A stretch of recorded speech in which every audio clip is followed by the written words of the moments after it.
Chabaklita!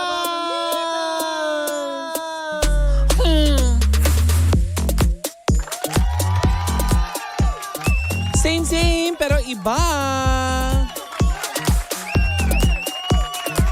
Muling nagbabalik ang nag-iisang tita nyo ng Energy FM. Classic talaga. Ay, wala namang ibang tita dito. Ako lang. Nakakaloka.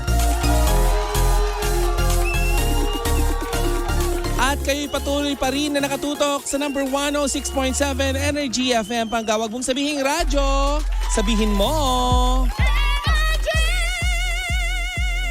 Ayan. At sa mga kakabukas pa lamang ng kani-kanilang mga radyo, ako po si Tita Cora at ito ang Baklitas. Woo woo! Ang tanging programa sa Energy FM na tumatalakay sa mga programa sa mga problema ng bayan. Charis. Problema ng bayan na puro chismisa, nakakaloka, no? Alam nyo, itong mga nakaraang buwan, nakakaloka yung mga dati ay pinag-uusapan lamang sa mga kanto-kanto, 'di ba? Ngayon ay pinag-uusapan na din pati ng ng sambayan ng Pilipino sa kani-kanilang mga tahanan. Lalo na nung nasuspende ang It's Showtime, hindi ba? Talagang naging national issue ito, nakakaloka. Samantalang dati, kapag nanood ka ng telebisyon, doon mo lang mapapanood. Or pag nakinig ka ng radyo, doon mo lang malalaman yung mga chismis. Ngayon hindi na, B. Diba? Kalat. Talagang kahit saan ka kahit saan ka tumingin, may chismisang nagaganap. At ang malungkot noon, buhay ng may buhay. Lalo na yung mga buhay ng artista, 'di ba? Masarap nga naman pag-usapan yung buhay ng ating mga iniidolo. Pero eto ng chika ko for today's video. Batiin ko lang muna. Ayan ang ating mga viewers sa ating Facebook Live. Ayan. Si Ate Liberty Alano nanonood sa atin. Hello po sa inyong lahat. Ayan, at sa lahat ng ating mga papadrivers na ngayon ay nakatutok sa kanilang mga sasakyan at bumabiyahe sa Metro Manila. Ayan, mag-ingat-ingat po tayo ha. Ang mata natin dapat nasa daan, eyes on the road. Huwag kung saan-saan, no? Huwag sa binti ng iyong pasaherong sexy. Diba?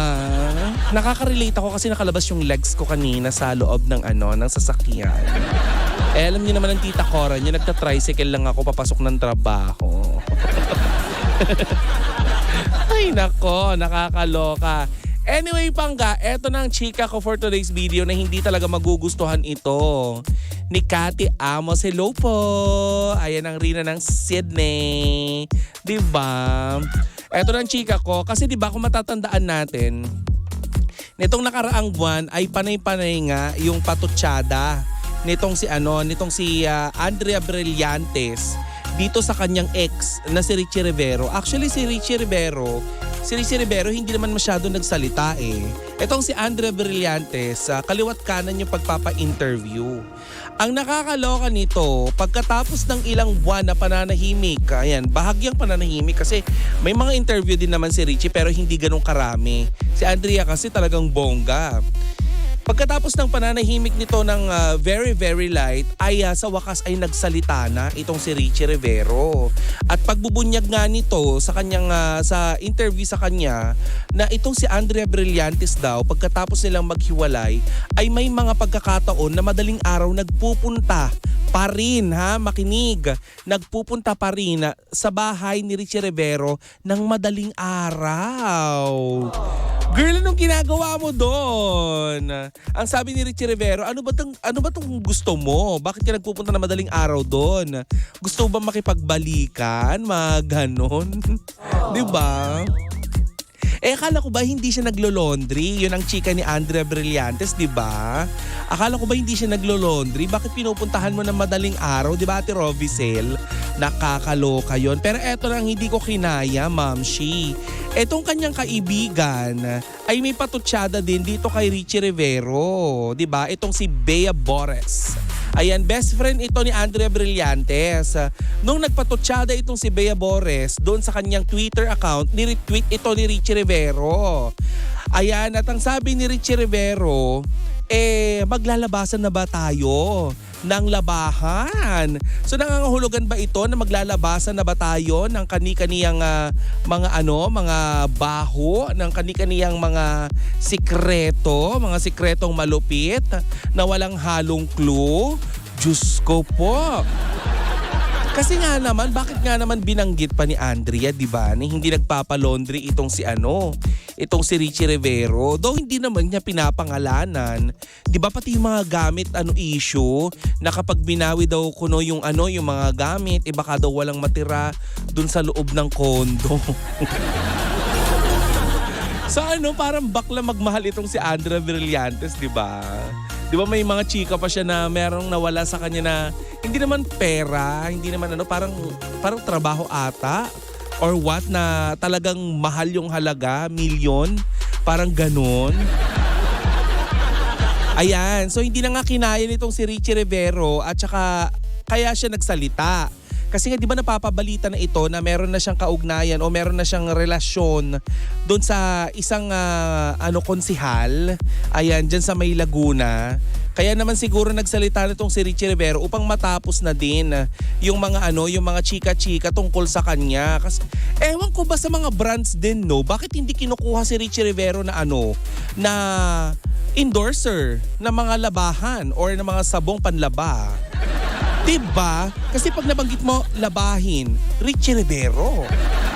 Diba? Bakit nga ba? O diba? Bakit hindi... Bakit hindi nyo kuning endorser? Para nang sa ganun ay mapakinabangan naman. Diba?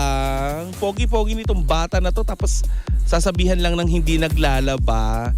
Diba? Nalulungkot itong si Richie Rivero kasi nga hindi nga siya nagsasalita masyado tungkol dun sa mga issue ng labahin, mga gamit. Ang sabi nga nito, nananahimik ako sa detalye at tiniis ko ang lahat.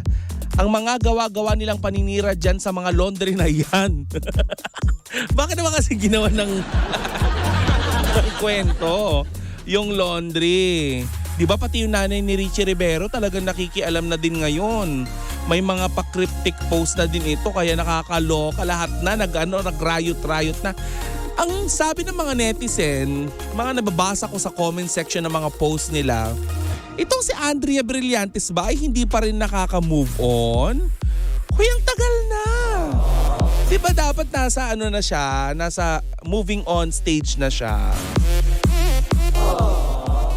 Ang dami rin nagsasabi na kaya daw siya ganito. Kaya daw ganito si Andrea Brillantes ngayon na mag-cope up. Ayan. Doon sa nangyari, baka dahil hindi niya kasi ininda. Kung matatandaan natin, nung sila ay naghiwalay, hindi ba lumipad itong si Andrea Brillantes papunta sa ibang bansa upang nang sa ganon ay wag siyang malungkot? Yun yung ating di ba? Yun yung ating matatandaan. Pero ngayon at nandito na siya sa Pilipinas, ayan na naman girl, may mga chika na naman. Di ba? Hindi na sila nahinto. Pero ako nakakaloka. Sana lang ay magkaayos na.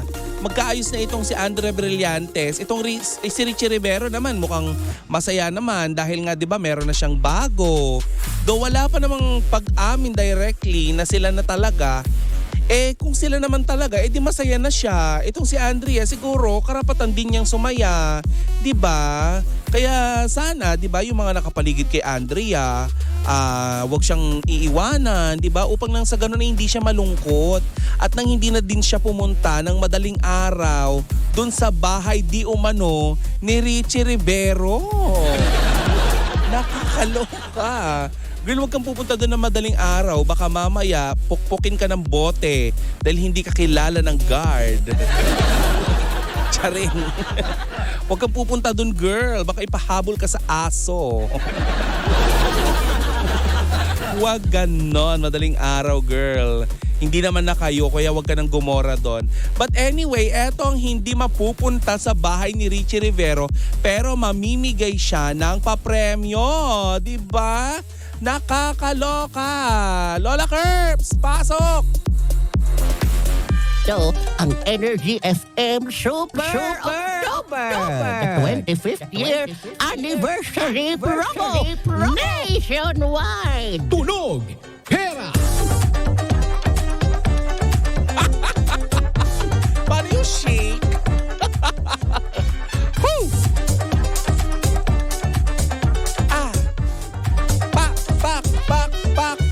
Pak, tahimik. Oh, di na tahimik ka. Diba? Sayaw tayo ha. Ready? Ayan, go. Pak. Oh, diba? Oh! Oh! Ay, nakikita nyo ba yung kabaliwan ko? Naku, magtungo kayo. Ayan na, bisitahin ninyo ang aming Facebook page sa 106.7 Energy FM upang makita nyo ang mga ginagawa kong kalokohan on air. Diba? Ayan, kanina nga ay napahulaan na ni Baby Toby. Ayan, naibigay ba? Hindi yata naibigay yung papremyo ngayong araw na ito doon sa ating sa ating tagahula. So mamaya sa programa ni I think ni Kuya Chico, ayan, sa programa ni Kuya Chico ay pahuhulaan. Ayan. Ngayon ba?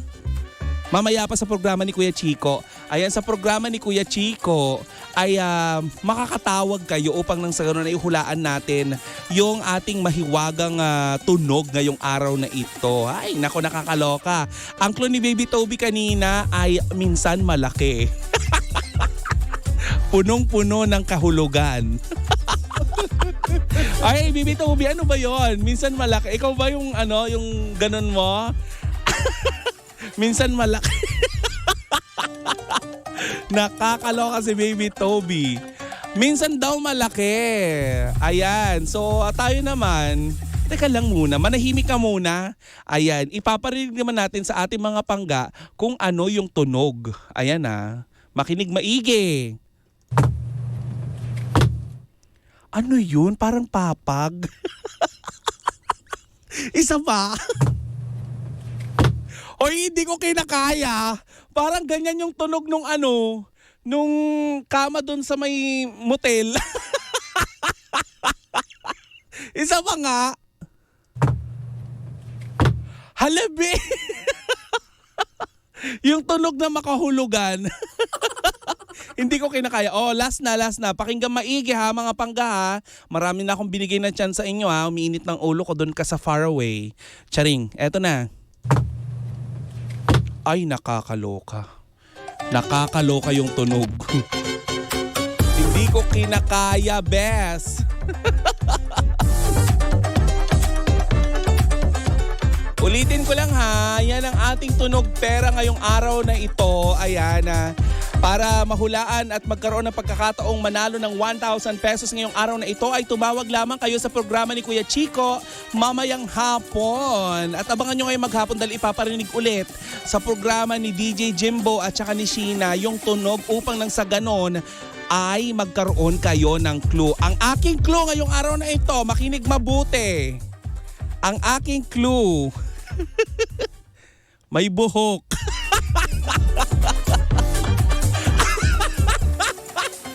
May buhok! Yung kay Baby Toby kanina, minsan malaki.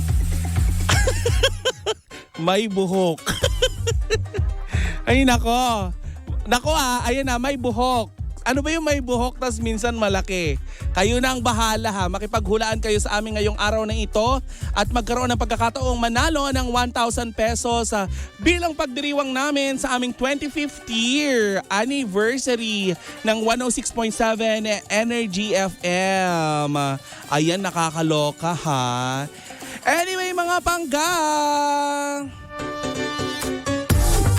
yan muna ang kabuuan ng ating balitaktakan ngayong araw na ito. Ayan, sa Lunes ay magsama-sama ulit tayo sa isang edisyon na naman na napuno ng tsismisan,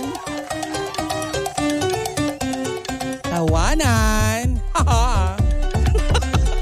maldita ng tawa. Awitan, syempre may tugtugan dahil syempre Energy FM yan.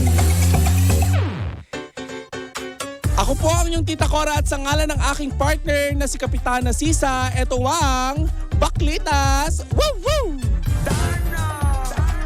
At kayo'y patuloy na nakikinig at nakinig kanina.